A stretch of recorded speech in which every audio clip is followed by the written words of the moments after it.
Hey, this is Nightflame, and today I will be reviewing Green Lantern slash Red Lanterns number 28. So basically, this is um the Red Daughter of Krypton story arc, and it's just only throughout this issue, which I thought was pretty cool. So I decided to pick it up because I really wanted to see what the buzz was about Supergirl becoming Green Lantern, and it was pretty interesting actually. So we found out that Supergirl, she becomes she becomes a Red Lantern. We don't know how though, but she becomes a Red Lantern, and we find this in this issue.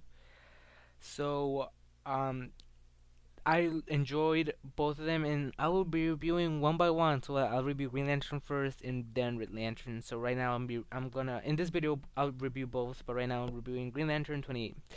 So this issue was basically that two of the members of the Green Lantern Corps find Supergirl, and she attacks them. We found out that she doesn't know how to control her powers yet because she probably just got the ring. And he says uh, Hal says the only way to cure a Red Lantern is buy a Blue Lantern. A Blue Lantern has to heal them. So he finds the only Blue Lantern left, but he doesn't want to help because he says something about how your destiny is already chosen. I forgot about that part, but he doesn't want to help him, and they go to sector 2A14, which is Green Lantern Day. If you guys didn't know, February 8, 2014, Green Lantern Day, and that's the Earth sector, and where they found the Red Lantern outpost. The Green Lanterns are surprised because Hal just practically gave them this sector during the Lights Out story arc. And I know a lot of comic book reviewers from YouTube think that Green Lantern, it hasn't been in a story arc since Lights Out, and I think that's true. But this issue I think is leading up to something because we're gonna find out about um the Blue Lanterns. The guy, I think his name is Mogo.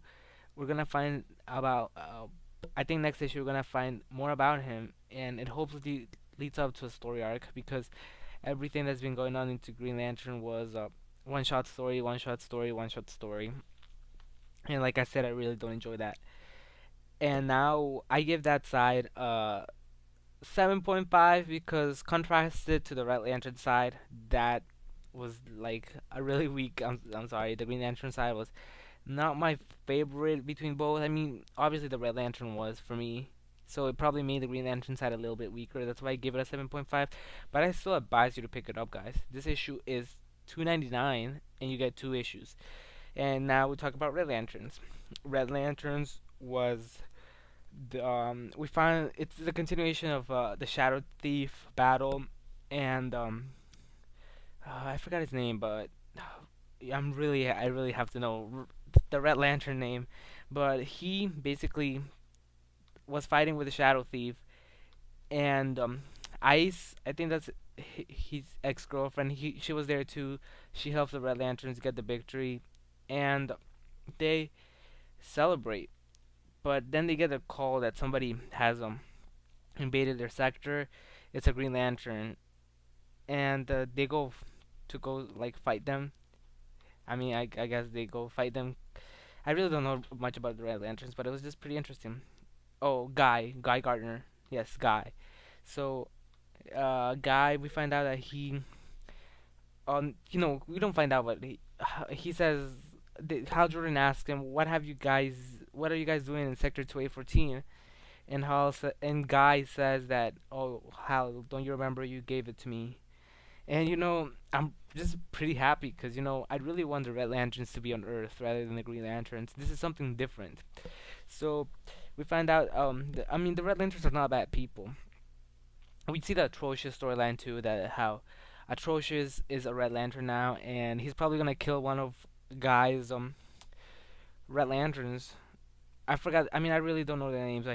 He's about to kill one of them, and they're trying to find out how did Kara become a Red Lantern, and they're both scared that she's a Krypton. I mean, she's from the planet Krypton, so Superman might get on them, and that will be a nightmare because Superman can destroy both of them.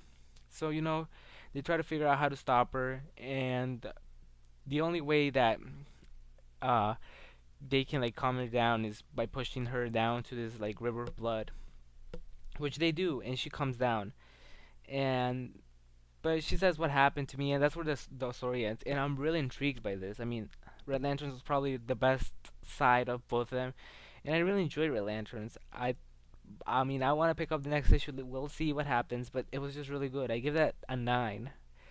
Um, and the only thing that I have a bad thing about is how none of them, Hal or Guy, who knew who Supergirl was.